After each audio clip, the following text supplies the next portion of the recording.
Anda kembali di Kompas Siang. Saudara Ketua Dewan Ekonomi Nasional Luhut Binsar Panjaitan menilai polemik pelaksanaan program makan bergizi gratis terjadi akibat tak ada perencanaan matang.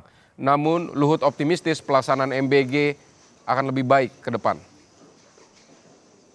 Luhut mengungkapkan Dewan Ekonomi Nasional baru saja menggelar rapat bersama tim BGN untuk memberikan masukan terkait pelaksanaan program MBG. Menurutnya sejumlah kendala yang muncul saat ini seharusnya dapat diantisipasi apabila perencanaan dan kajian dilakukan lebih matang sejak awal, terutama untuk wilayah tertinggal, terdepan, dan terluar atau 3T. Luhut juga menilai pelaksanaan MBG terus menunjukkan perbaikan. Ia optimistis dalam 1 tahun ke depan program ini akan berjalan lebih baik seiring berbagai penyempurnaan yang dilakukan.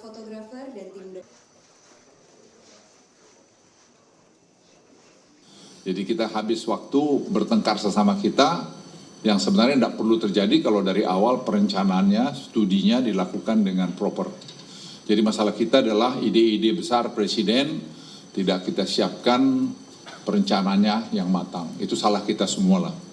Tadi tim dari DEN juga tadi malam diskusi sampai jam berapa itu dengan MBG, dengan Ibu Sari CS, dengan Trenggono. Kita diberikan masukan-masukan. Karena ini sudah kejadian, nggak bisa dipotong begitu aja. Karena tadi apa gitu. Karena 3T yang dibilang itu ternyata banyak yang nggak benar. Padahal sudah keluar uangnya. Jadi bagaimana ini?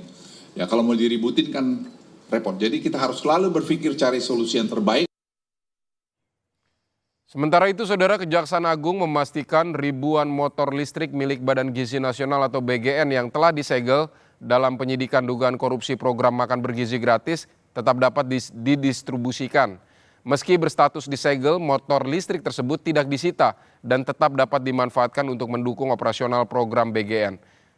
Hal ini disampaikan Direktur Penyidikan Jaksa Agung Muda Pidana Khusus Kejaksaan Agung Syarif Sulaiman Nahdi Selasa kemarin. Syarif bilang penyegelan dilakukan di 2 lokasi penyimpanan dengan total sekitar 17.600 unit motor listrik. Juga sepeda motor ini tidak kami lakukan penyitaan sebagai barang bukti. Kami hanya melakukan penyegelan untuk mengawasi pergerakan dari sepeda motor itu, karena sepeda motor itu sudah dibayar lunas oleh negara. Nanti penggunaannya kami serahkan kepada BGN dan kami akan berkoordinasi dengan BGN penggunaannya untuk apa, pengeluarannya dari gudang nanti akan kami fasilitasi. Wakil Ketua Komisi 9 DPR RI, Charles Honoris, menyambut baik wacana terkait motor listrik untuk MBG yang akan dihibahkan ke guru honorer.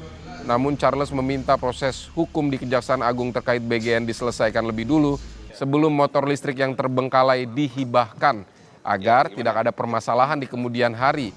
Hibah dari pengadaan motor listrik yang dikaitkan dalam kasus korupsi MBG ini dinilai DPR mampu meredam sentimen negatif.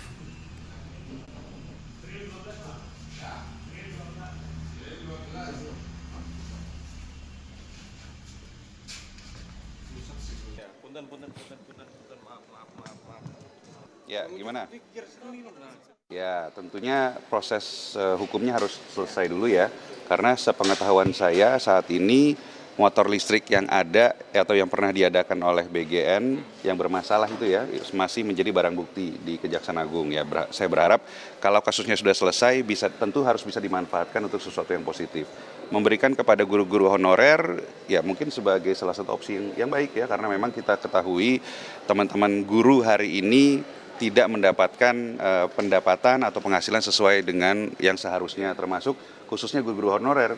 Kita kan tahu ya, hari ini program MBG ini dikritik salah satunya karena dianggap mengambil anggaran pendidikan ya. Dan kalau ada gesture dari pemerintah untuk menghibahkan berapa itu total? 10 ribuan ya motor listrik yang sudah diadakan untuk kepentingan guru-guru honorer, saya rasa ini bisa menjadi sesuatu yang